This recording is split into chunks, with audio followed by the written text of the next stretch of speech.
the Future Man podcast. My name is Keith, and I'm privileged to serve as one of the panelists today. Thank you so much for spending your Saturday morning with us, just listening in and keeping us company. At this point, I want to introduce Glenn.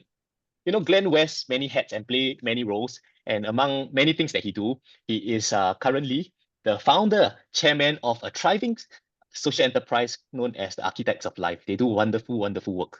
He's also the current chairman of Mentoring Alliance Singapore, a national movement that exists to promote mentoring culture in Singapore. Just want to introduce Glenn and let him say a few words to all of you. All right, Glenn, over to you. Yeah, good morning, one and all. I'm also supposed to introduce my brother Keith Low, and why don't I do that? I don't have lengthy introduction, so sorry, Keith. So he's the founder of Avant-Garde okay. Media Arts, a media publishing arm, and we've been working together for some time. He's a mentoring, fathering advocate.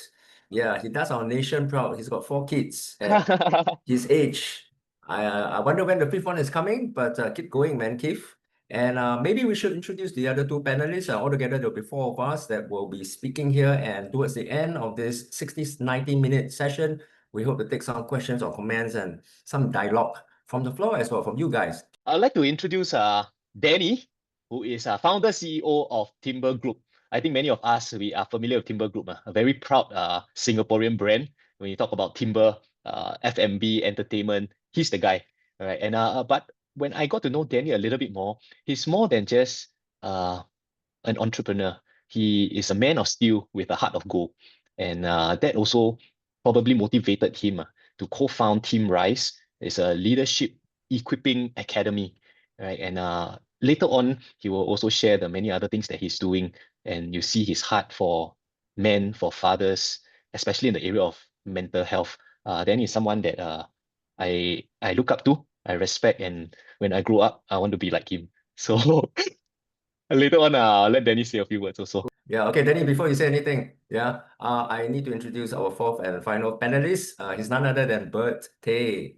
One of the key leaders at Center for Fathering Singapore.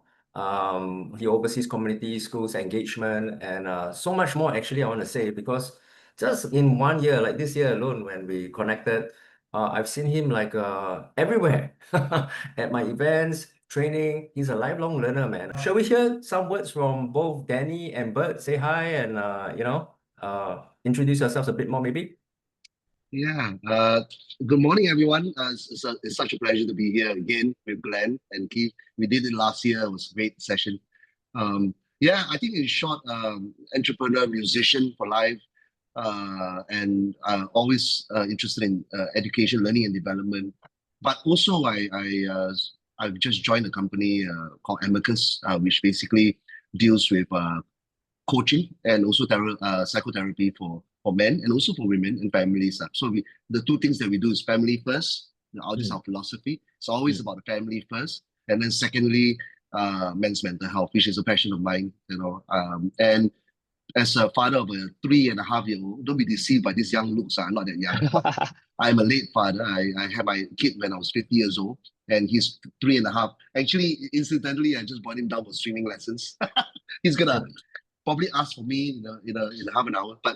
But yeah, just such an honor to be a father. Such an honor to be, really experiencing myself as a new father, and I've been learning a lot from fellow fathers around. And yeah, it's about time we appreciate the fathers as much as the mothers. To be honest, we appreciate both, and I think that's where I'm coming from. Thanks, over to you, Bert. Hey, good morning, everybody. Bert, some words. Yeah. Yes, a Center for Fathering. So we want to encourage the dads to be positively and actively involved in their children's life. So I found this passion when I became a father myself, and there's a lot to learn. And then also I want to just share with everyone out there that whatever we have right here is actually trying to journey together with all the parents, especially the fathers. So if there's anything we talk about mental health, all the way to fatherhood, and then how we can navigate this together, really together itself, we walk with you. So you just have to be open and contact us. We walk with you. Yes. Thank you. Okay. So maybe Keith, we'll just go through a very quick outline, show everybody what's going to happen, and then we should kickstart, right? Here's the program. We've just introduced ourselves, and I think we want to dive into our discussion topics. We'll just start in order, the way we introduce ourselves. What are some of the key men's issues that weighs heavily on each one of our hearts? We can go a quick round, Keith, and maybe myself, Danny, and Bert, okay? I would like to say that the days are long, but the years are short, isn't it? In just a twinkling of an eye, and then here we are doing the next podcast 1 year later. Oh goodness! And over the past 1 year, what I've observed in the area of mental health is unfortunately this topic of loneliness, right? And it's such an irony, isn't it, in today's day and age where we are so connected, where we get information almost instantaneously, social media flooded with information. Ironically, we are getting lonelier and lonelier. Yeah. Somebody once asked me this very interesting question. Have you felt lonely in a crowded room? Have you felt lonely in a crowded room? Yeah, and I think this question is something that we can discuss today. And loneliness is driving a lot of mental health issues among people and especially among men. Yeah, I would love to hear from all of you guys. Danny, any thoughts on this topic of loneliness? Yeah, I think that you're right. I mean, the men that I speak to, even in social circles, it's about loneliness. But I think it comes back down to personal expectation, how you value yourself, how you value your time. I think in some ways, I think we have to rethink this in terms of people that we spend time with. A lot of the times, I think if we actually know what our expectations are, and some level of self-awareness. I mean, Glenn and I always talk about self-awareness, and the self-awareness is there. I think a lot of times you find you changing the ways you engage with people, and the expectations you have in yourself and expectations of others. So I'm on that journey myself, having my child, having my son so late in life, it just made me rewire my thinking a little bit. So, on the subject of loneliness, I think a lot of it really, when I coach or when I talk to people, is really about how they view themselves first. I think a lot of times when we view ourselves, whether it's traumatic whether it's early trauma or whether it's certain things that have actually led us to this path to where we are, I think it's also good to review that and maybe rethink the way we engage with people. Right? Yeah. One of the key things is that when my son, I realized time is so precious, right? All fathers here will know that. Once you have your kid, first thing you think is, I can spend this time with my son rather than with you. I'm not you. I love being here, but with someone who may not be,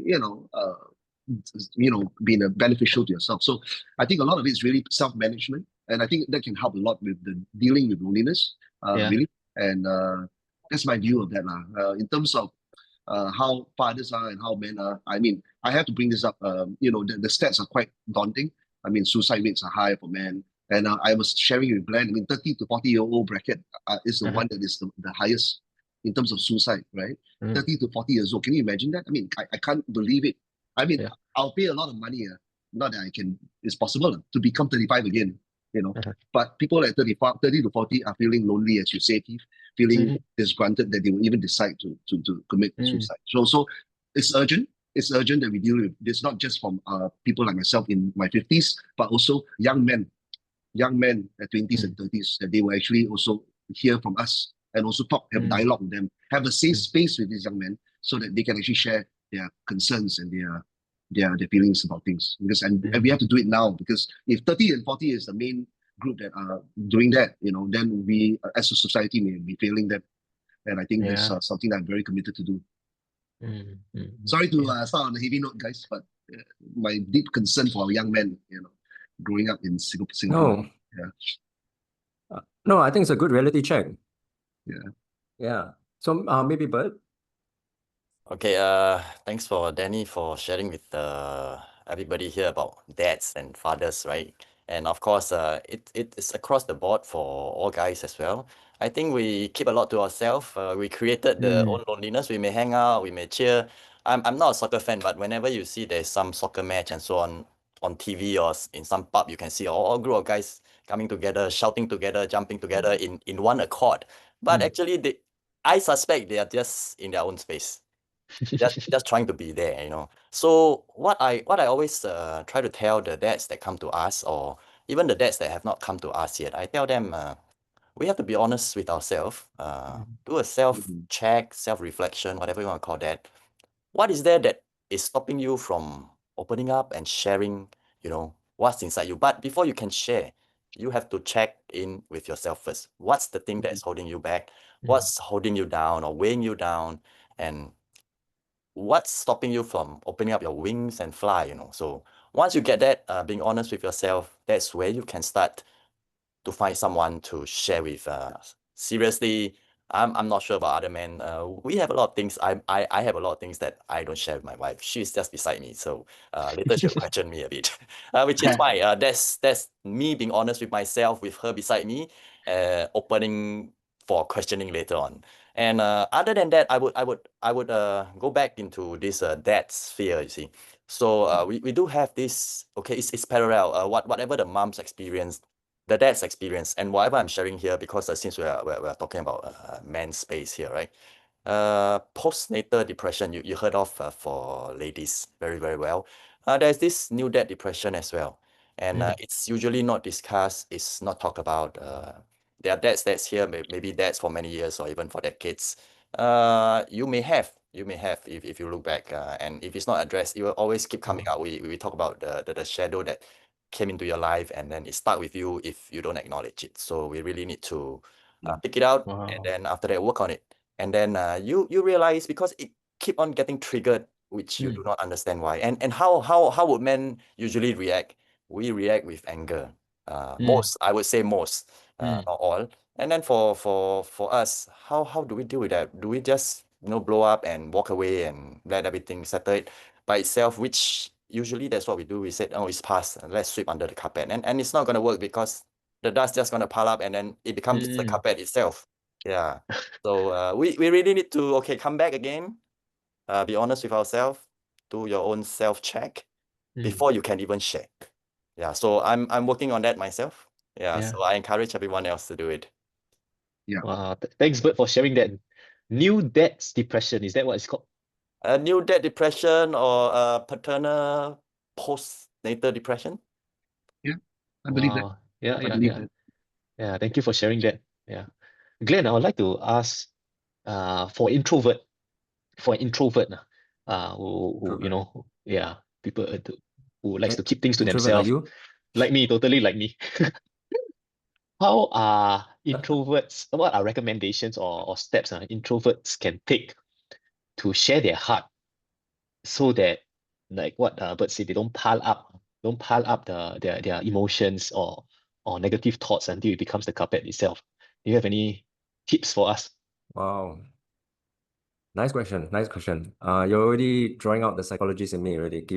You know, there's a hierarchy of the way a man functions.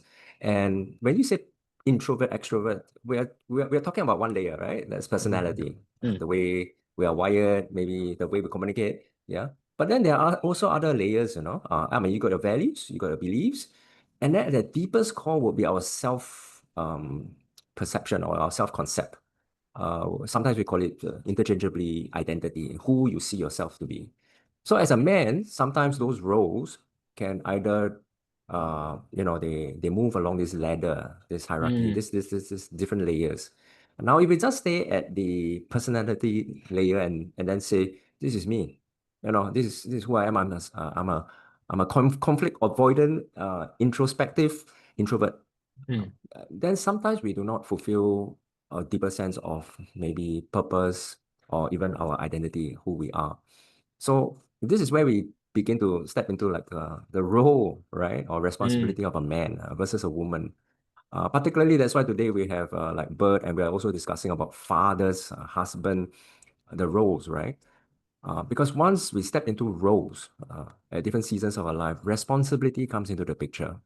I just feel that as a man, there are certain responsibilities we can't run away. Sure, there are social norms regarding masculine modeling, what is the right way to be a man.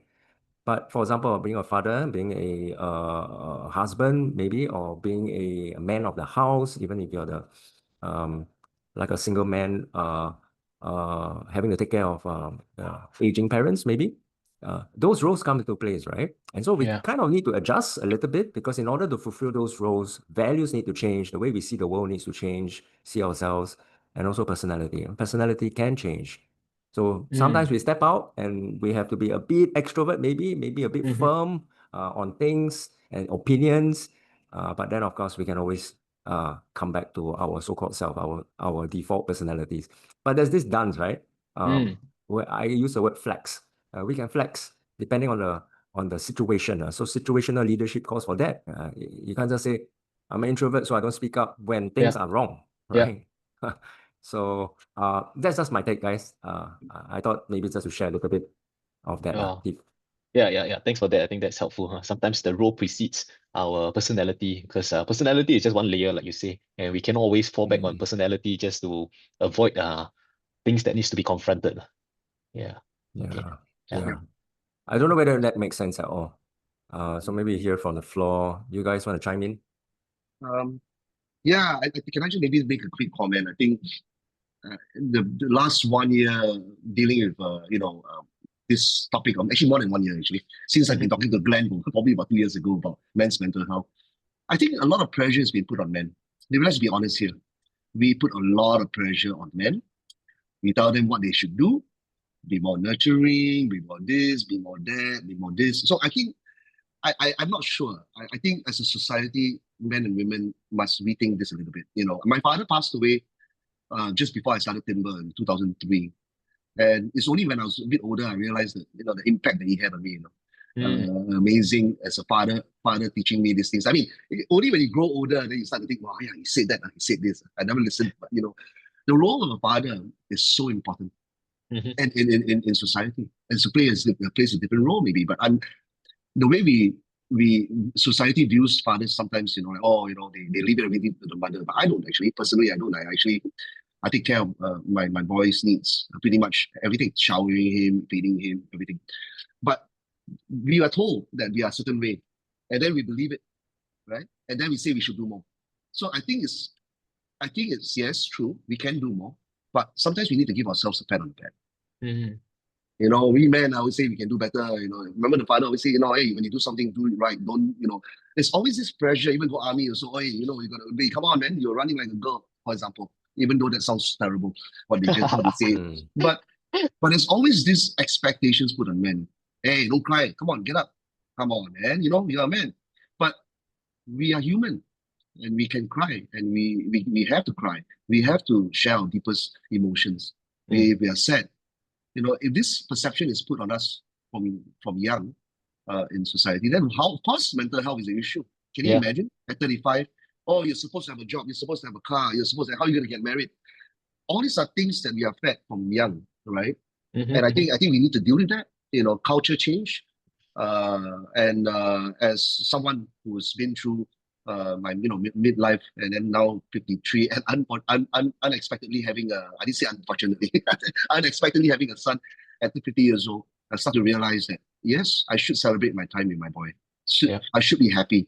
The word happiness, it comes down to what Glenn is saying, I guess self-awareness, right? Kind of rethink about what makes you happy. But can you imagine years and years of this pressure, And I would actually be very cautious in actually telling men what to do again and again and again. Sometimes take a step back and say, dude, you're a good man. Dude, you're a good father.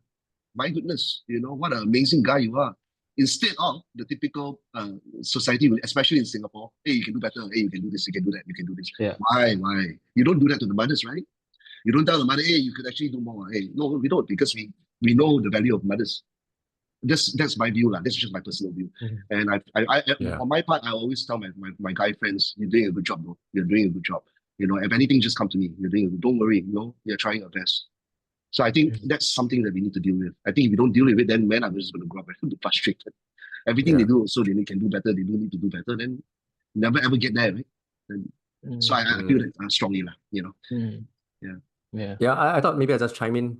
Danny, you're absolutely right. I wanted to say that it's a double-edged sword, actually, when I said that when a man begins to see his role, he begins to, go beyond just his personality traits. It is a double-edged sword, because then now you're going to place all this pressure, and then society as a collective begins to also establish these social norms. A man should do this. You man up, right? And men don't cry. And men, and all of a sudden you have all these expectations. So it is a double-edged sword. And I think as men being humans first, thank you, Danny, for the reminder. We struggle. We struggle with these conflicting messages from young. And when we grow up, we don't resolve that. That's just going to intergenerationally, it's just going to pass down, right? So yeah, that's my thoughts. Wow. On that thought of intergenerational passing down of burdens or baggages, I really want to hear from Bert from a fathering angle. How do we nullify or how do we deal with this intergenerational baggage such that we can proudly say the buck stops with me and then I don't burden my generations to come? I mean, if we look around, right, marriages are really under attack. Right, you see generations of divorce cases, sadly, right? Family violence, because in a way, it's modeling, right? I see what my father did, and my father saw what my grandfather did, and then it just cascade down. So, but any thoughts on this? Man, that's a lot, man. I hear of all the sharing just now you gave. It's very heavy, yes, but yes, Keith, you brought this up for this generation thing, and you saw that, and you just mentioned this role modeling. We just do what we were told, and we just do what we saw of how the men around us did, as well as even our moms, other ladies, anyone around us. So basically, it's role modeling. And I think acknowledging all these things that you have been impacted with or influenced with is very important. And then you ask yourself, do you want to make a change? And it starts with you. And of course, if you're married or you have a partner, it starts with you. Whether you're a father, your mother, or you're just anybody, you can make a change. So then it touch on this Asian thing or Singaporean thing, but I would say it's a worldwide thing. We like to pick on what's wrong instead of like looking out for what's right. We need to affirm, you know. I always share with parents, you know, you can find 100 things in the room and 99 things are wrong. Only one thing is right when you walk past. Don't pick the teenager and tell the teenager or even anybody else, even your husband or your wife or your boyfriend or girlfriend, hey, what's up with the 99 things that's wrong? Pick on the one thing I tell you tomorrow, 2 things will be correct.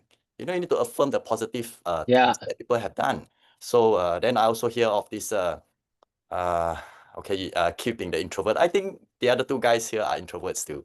I am as well. Yeah, but season and the call to be out of your comfort zone, persona, you know, we carry different personas, and be good for bad. We have to carry it well, and then not just for men. I always say, you know, everybody is crying for equality. So why are we putting ourselves in the situation that you know, everything is weighing on our shoulder? The ladies work as well. They go out to work, they come back, and seriously, they come back and instinctively they go and mind the housework and so on, and they stress themselves. You really got to pull them away from work and housework itself, outside work, housework. So they at least they have some sanity. That's what our Moms for Life group is trying to drive to the moms or to the ladies, you know. But it's not easy. It's not easy to ask me, oh, it's easy, you know, I come back, then you know, I need some self-care, you know, I chill out a bit. But to the ladies, it's not. But everyone in the family needs to have self-care and needs to have this mental state that is correct, especially when you have very, very young children. They look at you, how you manage your mental health, how you negotiate with your spouse. Usually we negotiate with, you know, not very ideal way of communication, and they pick it up. And I tell you, when they're teenagers, they will show you, they'll bring you your report cards for the past 10 years or 9 years. This is it. And then you question them, why are you behaving the way you're behaving? Then you look back, hey, actually that looks like me or looks like my wife. You know, we have unknowingly transmit all this to them. So where does it stop? It stops with you. Make a change. You know, so look for positivity, negotiate properly with your spouse. The children are picking up, they learn. And then the way they negotiate with you, hopefully it's not like shouting at you also, because that's what I saw you did, you know. You know, so it's very important. That's what we do over at our site in Center for Fathering. We try to drive all this to all the parents, and we hope we can make that bit of change. And what we need is really people to come to us, because regardless of how good the program is, if there's nobody, it's pointless. It's pointless. You know, it's just as good as just a program itself. I got a pool full of fish, but nobody come and fish. It's pointless. And I got people who wants to be fishermen, but they go to a swimming pool. There's no fish. Yeah, they probably hook a kid or two or even a life boy. That's about it. Yeah. Can I just add one thing? Sorry, guys, but our work deal with a lot with divorce, right? I mean, work in Amicus deal a lot with divorce. And actually, frankly, if you talk about men's mental health, actually, if you look at the stats, right, a lot of these men feel lonely and stressed and depressed also because of divorce, the case of divorce, right?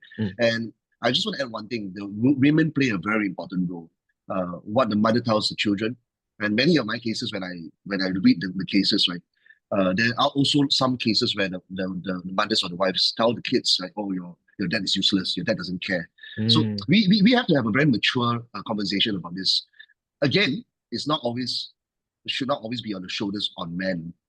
We also have to understand from a female perspective, the things that are done in the divorce situation, in the court, in the family court, where there's a lot of cases of parental alienation, for example, whereby sometimes is done by the women, right?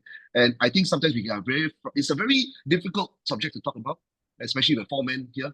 Because we have to be very professional about it. But I'm just saying that the role of women are so important. And I work with some very, very strong women in our team that deals with this a lot. One of them actually deals with special needs kids and parents. How do you mentor them? How do you coach them? My point is that both men and women have equal responsibility. And I think for me personally, because of the suicide rates, because of the young suicide rates, I like to think that for me, I'm going to show more empathy to men. Not to say I don't show empathy to women, but I'm just saying that the stats are just very startling. I have a son that's 3.5 years old. I want him to grow up in a country or in a society that is empathetic to him. Yeah. As a father, I'm going to tell my son, don't worry, son. Anytime you need to cry, anytime you need to tell me anything, come to me. I'm your safe space. And I think as fathers, we have to start doing that with our sons from a young age. Don't be afraid to come. I mean, my father used to, very different. Those days got cane on. Cane only. But I'm not. I never ever imagined myself doing that to my son. I like to think that we have a new generation of fathers who say to their sons, don't worry. You want to come to me at any time, you can come to me. I'm always there for you. When they're 18 years old and their first girlfriend, they probably won't listen to me as much. He will probably not listen to me. But I'm just going to tell him, don't worry, daddy's here. Come to me if you have any issues. I will be here for you. And I think if we can start that, we can change the generational curse that we talk about. Safe space is everything to a man. Safe space, everything to a man when they're 55, when they're 35, and when they're 18. When they know there's a safe space with fathers and sometimes mothers, because it depends, because fathers and sons are a bit different. You teach them how to be a man. The role modeling of a man is so important for fathers and sons. But safe space, man. We just have to create more safe spaces for men to let them speak their minds and share. So that's all I wanted to say from a family court perspective, from a divorce perspective. Wow. Well, Dennis, just hearing you say that, I mean, it just triggered some stuff with me and my dad as well. Just hearing you're a new gen dad, man. And if I were younger, I probably want you as my dad, no? Wow. It's so different. I think we have to kind of match with the times lah. Things have changed. And if we do want to break certain traumatic cycles, right? I think it starts with us today. Yeah. I want to chime in a little bit. Then Keith, I want to hear from you. I know you've been facilitating quite a bit here today. When Bert shared about how do we even, start to identify these and work on, these generational issues, I kind of want to kind of lean back onto whatever we just said, which is really, it starts with self-awareness. Yeah. Then he gave the perspective of, hey, what can society do to help? But it's always two hands to clap, right? So for ourselves, it's like it starts with self-awareness. The moment we begin to be aware some things are not going well or the way they should, that half the battle is won. But it is only a start. There's still a journey. Can I share a formula that I work with some clients of mine, not just fathers or men, but it starts with self-awareness. But the next stage will be acknowledgement, the next A, and then self-acceptance, because we can be aware, but we refuse to acknowledge. We are in denial. We close an eye. Some men are like that. They're avoiding issues, thinking that what you don't see, what you don't think about, it will just go away naturally. And that doesn't happen, right? So before you can even reach to agency level, which is self-agency, you got to traverse through this sequence. self-awareness, followed by acknowledging that things have happened maybe in your past. Yeah. And then acceptance, come to terms with it. Sometimes we need to grieve. Sometimes we need to just say, I need to heal. And then agency. So it starts with self-awareness and then follow through embracing even your pain, even your past. Yeah. Okay, Keith, maybe you should share something about yours. Yeah, I picked up something you said. So a lot of times, the way men deal with issues is avoidance. And we just hope that by avoiding it, the problem will go away. Yeah, and I think that gives rise to the kind of intergenerational baggage that we talked about, because there's no real healing that took place, no restoration. In fact, we're just covering it with like sweeping under the carpet, right? And then actually who picks up the dust are the generations that come, right? And then they unfortunately just have to pick up whatever we left for them. Yeah. So on that note, right? On that note, I also want to say that not all of us have the privilege of having exceptional role models in our biological father. And that leads me to something that I'm highly passionate about, that is mentoring. Yeah. So in cases like this, then where do we find our inspiration, our role model, right? And that is where I think good men can play the role of mentors by stepping into different facets of one's life. We may not be able to play the role of a father in all areas of a young man's life or young woman's life, but I think we can fill in the gaps where needed. Right? I just want to share with you all some very interesting stats. And this data are from global studies from big names like LinkedIn, Gallup, Deloitte, McKinsey. And the stats are quite interesting. 79% of Gen Z workers, they actually want a mentor at work. And those with mentors at work are 2 times likely to stay longer. And they feel 3 times more supported if they have a mentor. And mentorship is one of Gen Z's top 3 expectations in an employer. So if you put all this together, it seems like mentoring, right, is no longer optional. It is an expectation for us. And if you think about it, right, all of us, we spend more than half of our waking hours at work. And that is why I feel that mentoring matters, because it influences not just the way we do things, but who we become. It shapes our character, it shapes our values, and more importantly, our thinking. Yeah. So I'm not sure whether you guys have any thoughts on this, because if we don't have role model to emulate at home, then we got to look outside, right? Yeah. Can I add in on that one? Yeah, for role models, like it or not, you get good role models, bad role models. So you could be a bad role model for people around you, as well as a good role model to people around you as well.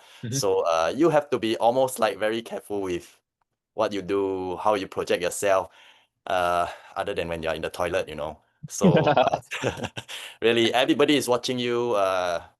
And of course, there are people who are by themselves. They take videos of themselves and then they post on social media. And they're called influencers, and it's true.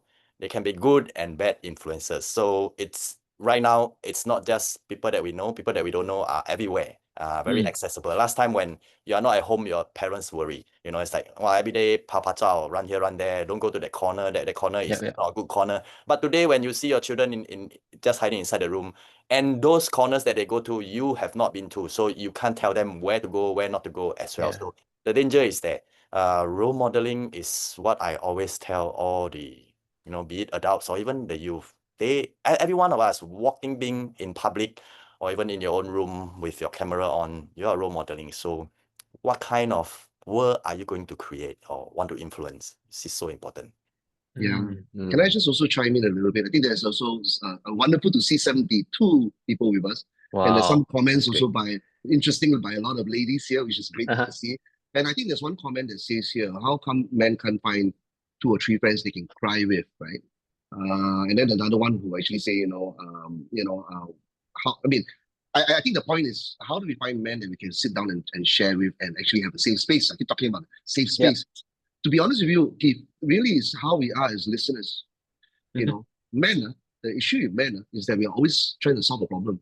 Yes. You tell a friend, hey, I got this issue, and they will start to think, wow, yeah, I got a lawyer, I can use, wow, this one, this one, that. Actually, you have to just listen first.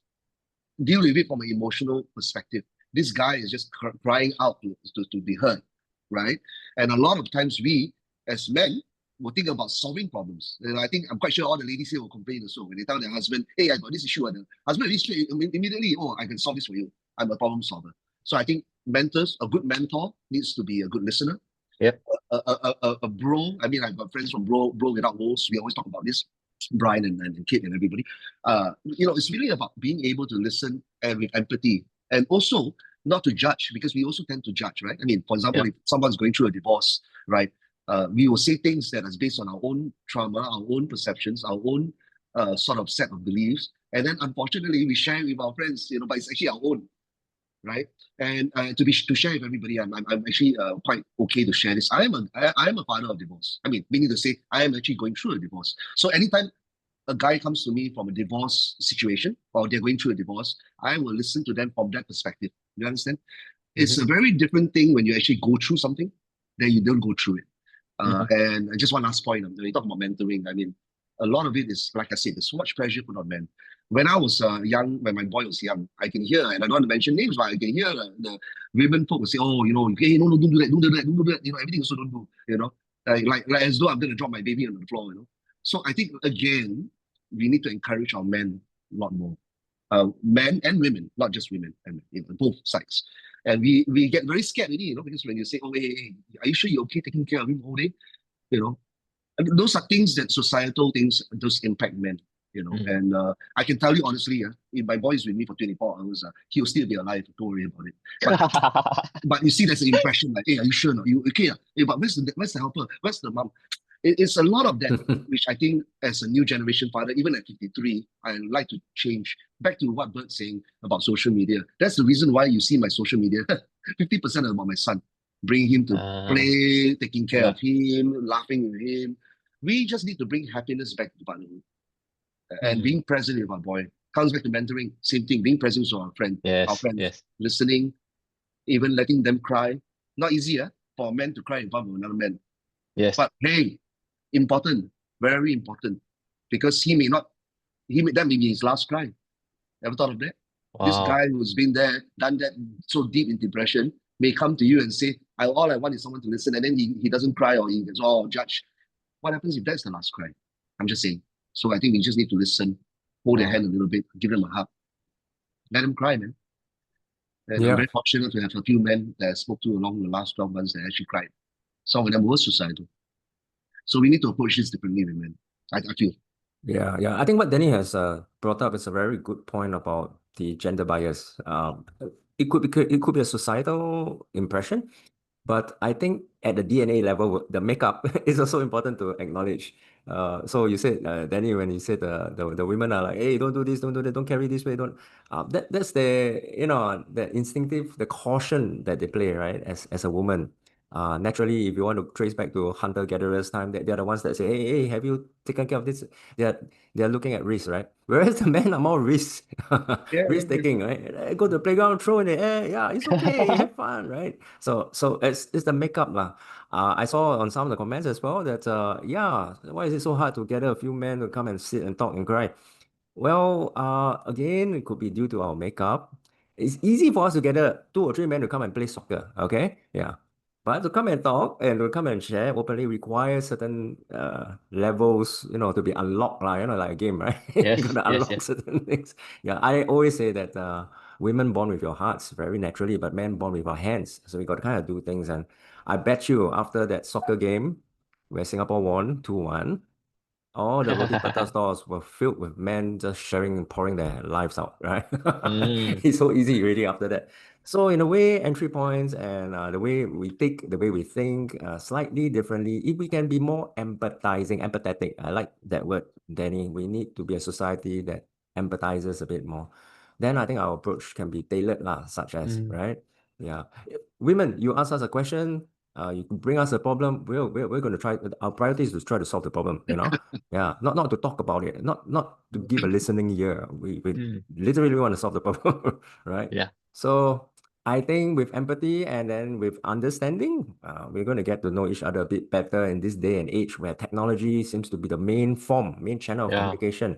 It's becoming very impersonal with parents and kids, and also with spouses and with the genders. So I think we need to overcome that lah. Yeah.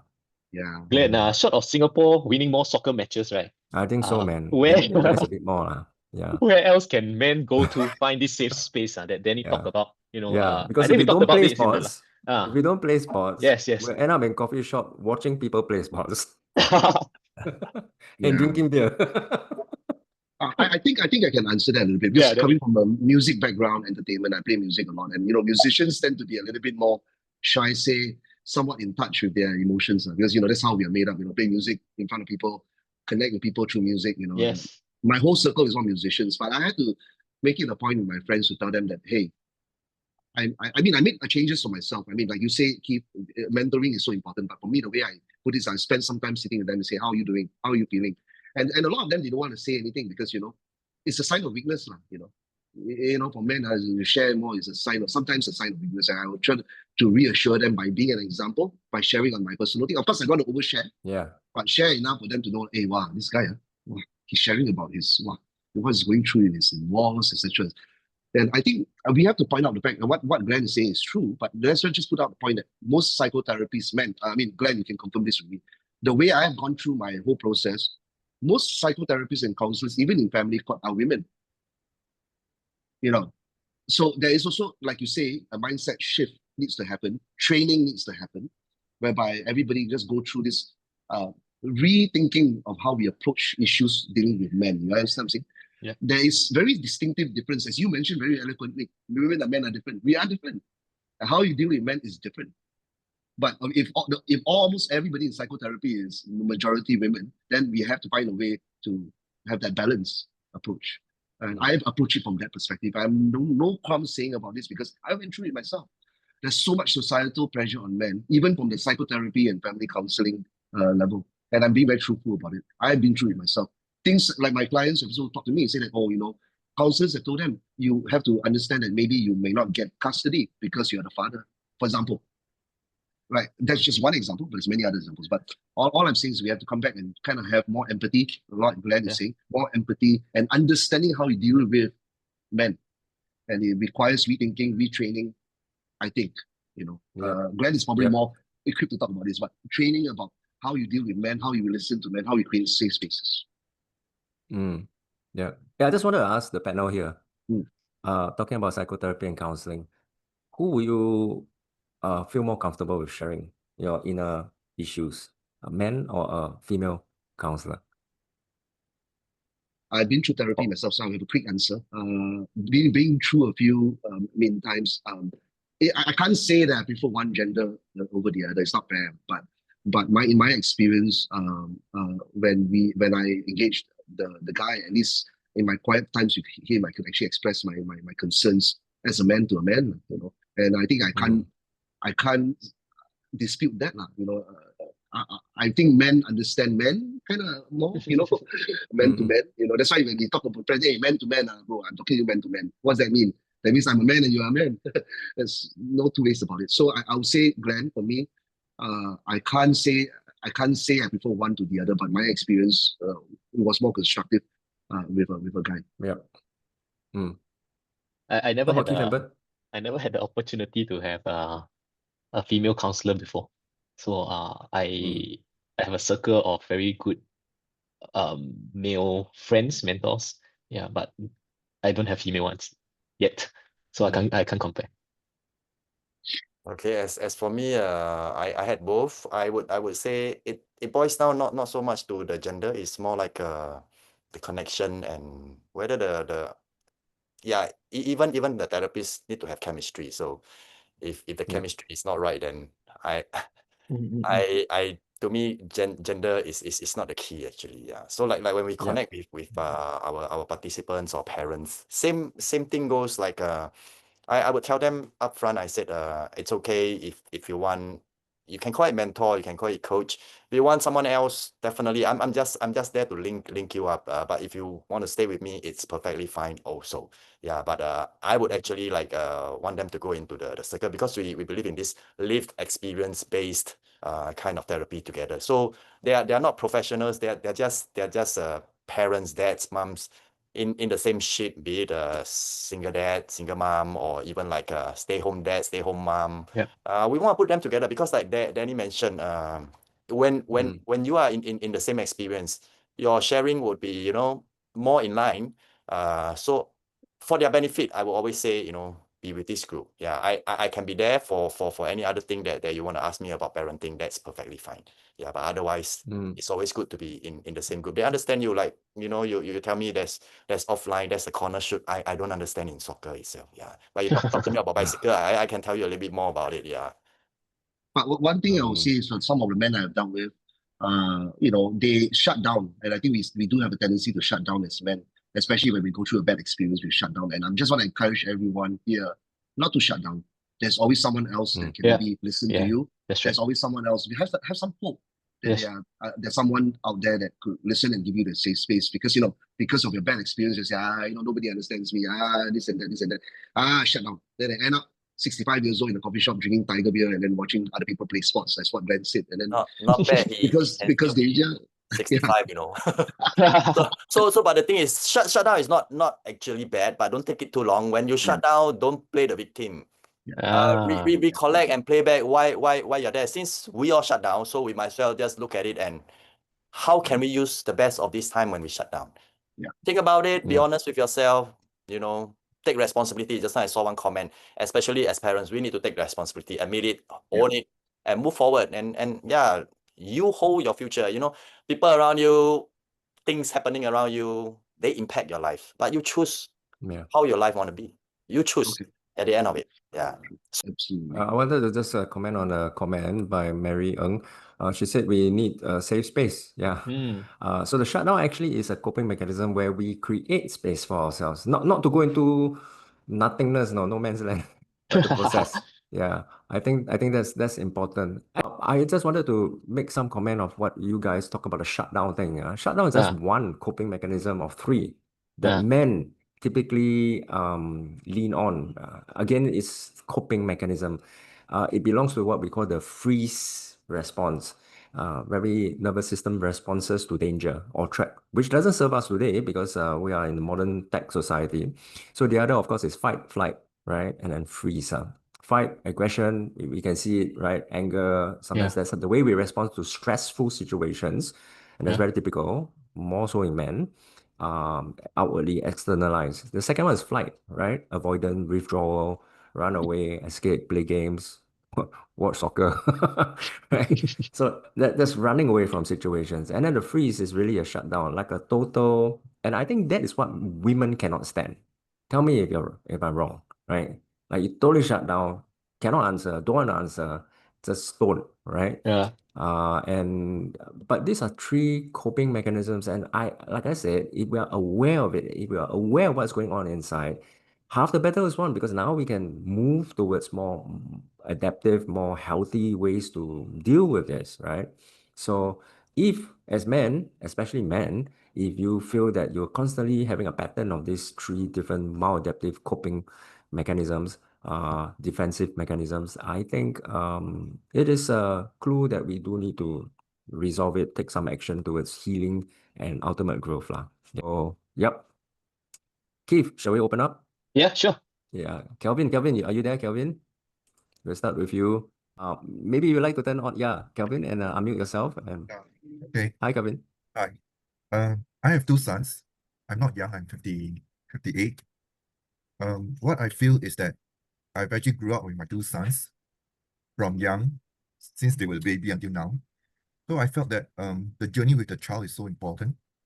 How we instill the values to the child. I think that is like what you guys mentioned, being there for them. That is so important.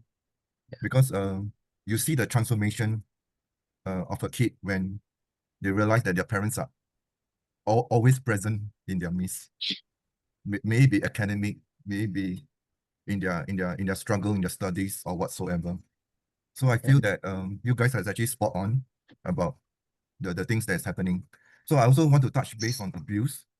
There's a lot of, not just, you always think that man is the more aggressive one. I think the female also can abuse the guys. I felt that things have changed. Things have changed and things have gone differently because it all boils down to brought up. I think that the brought up is very important, how we are being brought up. So I tend to feel that we tend to use our past to bring to the present. So it shows that no one is spared, in terms of maybe physical abuse, emotional or psychological abuse. No one is spared. So we are living in a world that is really very cold nowadays. I felt that things are very different as well. People are on the move. They are no longer very heartwarming, loving. So I will use the word love because love conquers everything. So I think what's important is how we shower love to the kid. I mean, Yeah. as father, I'm a caregiver and a father. I feel that it's so important to really, like what you say, to be hugging the kid, to showing love, to be constantly present in their life, because all kids can turn astray. It's just like who they mix with. It just in a split second they can turn bad. So it all boils down to, like, they are they in a safe place where they are watching some social media and all these things. It's such a very influencing age that we are living in. The social media has transformed a lot of people's life. So in a nutshell, I feel that perhaps a religion will also help to anchor the child, to anchor the family. So that will really brings up the closeness, the harmony, the peace of the family. So I think the key most important thing is I look upon this whole discussion is that as a man, we must know how to show the love for our child, the love for the family, and how we can like role modeling, like what you mentioned in That's your right. discussion. So the role modeling will really help to bring up a child that is perhaps, like, because of my faith, I think God-fearing. So then we tend to be more respectful to others. We learn to be humble. We learn to be respectful. Yeah. We learn to open up with our parents more. Yes. I think a lot of us are very like, it's the top down. It's very narcissistic. Most of the parents I felt are very narcissistic. They want things their way. This is my highway. This is the way I want it to be. You listen to me. I think that's not the way to run a kid's life. I think there's more to life. Yeah. So I hope you don't mind. That's my sharing. Thanks so much. So sorry guys, I have to go because my son is asking for me. I have to go and do daddy duties. But please. just a quick comment on that. I think life has changed for me when I had my son. I understand fully what unconditional love is, and I think for me as a new father, I would like to be I would like to set myself an example how we can be nurturing and loving to our kids. And I mean, it's a long road. Some of you are more experienced than I am. But I think the essence of it is that every night I will tell him I love him. Every night, even though I'm going through a divorce, I will tell him that his parents love him. I think it comes down to that. And it's like what Kelvin says, Kelvin Kang, love is everything. And I do believe in that. I do love him. And I think as a young boy growing up, I want him to experience the how a man can actually express his true emotions, especially with me, safe space. Right. So hopefully I get to share this more with other people as I grow, and even with Bert and with Keith and Glenn. But thanks a lot for having me. So sorry. Thank you so much. Well done, Danny. You got priorities right. Yeah, that's right. That's right, man. Yes. My boy is very feisty when asking for his dad. So I think my mom is having a hand. Honored to be in this panel, by the way. Thank you so much, guys. Thank you so much. Okay, No, bye. thank Bye, you. everyone. Yeah. Anyway, I do want to pick up something from the Q&A column. I didn't even know Zoom had this function. And there's this by Mark Tan, I think. It's a parenting issue. We face issue how to coach our children. Graduates are now finding it even more difficult to find a role model. And yeah, they're disillusioned, depressed. How can a father coach or guide, cases like this? Bert and Keith, any thoughts? I think that the burden should not be on the father alone to coach and guide, because we may not be equipped, right? We may not have the know-hows, but we have the right heart. So what we can do is to point them to the right channels, to the right people, connect them with the right mentors. I also feel that as one seeking out a mentor, as a mentee seeking out a mentor, the posture should shift from here I am to there you are. So what do I mean by here I am? So a mentee seeking out a mentor's posture of here I am is like this, notice me, choose me, come and mentor me. Whereas a posture of a there you are is you intentionally looking out for someone who can help you in your journey and say, I notice you, there's something I value in you, I want you to come and help me. You know, that intentionality. So we shift from a passive posture of waiting for someone to come and help me to one that I'm actively looking out. Oh, there you are, Glenn. I need help in public speaking. Can you come and mentor me? You know, that shift from a passive to an intentional one. I think that is a very important mindset shift. Yeah. And of course, as a father, we can look out for role models, good mentors that can help our children in their journey. Yeah. But any thoughts, Bert? Yeah, for this question, I think this question applies to many parents. I would say, me included. So how do we coach? And actually, Singapore, we got a lot of resources. Like Keith mentioned, are we actively looking out for it, actively taking in all these things and approach all these resources instead of like just over there waiting. So what I do for my children is I'll ask them to actively look for it themselves, and then I myself will be looking for it also, and then I'll hand them the link, and they are supposed to go and get it. I'm not gonna get it for them. Very simple. Because if they are already at a teenage age and I still got to get it for them, I can tell you when they are in their 20s, 30s, you still got to go and get things for them. So no, I want to let them go and let them grow, and they can be the responsible adult that they have to be, because they have to be independent in the end. So positive, actively look out for all these resources. We are very blessed in this country. We have a lot of resources, especially for families. Fantastic resources. But just like I mentioned, we have all the programs, but it's pretty pointless when we don't have the participants. It's just a pool of fish without fishermen. It's waste of time, you know. But when even one come in, we are very, very happy to just share all these things, because it's we have this passion to reach out. Just now I saw another under the chat by this Miss Josephine P.L. Ong. She mentioned she worked with you when a lot of issues stems from all the way back to the family, which I strongly agree in. That's why I'm in this sphere of family and father, you know. Really, we play an important role, be it a man, be it a woman in the house. We are the role models. Whether you have children or you're out there working, you are the role models. Like it or not, again, I always say, good or bad, you have an impact on people around you. Yeah. Thank you. Oh, I like where this is going. Thanks, Keith and Bert, for sharing this, but maybe I'll just add in a little bit from our national level mentoring efforts. Mentoring SG seeks to equip mentors as well as mentees, would be youth mentees, in order to seek mentoring connections all over nationwide. It's a movement. And one of the areas that we're focusing in is also what we call YIM, which stands for Youth Initiated Mentoring. So it's no longer mentors seeking out mentees, but young people, if we can equip them, if we can teach them to learn how to seek out mentoring, like Keith said, you know, initiate, be proactive.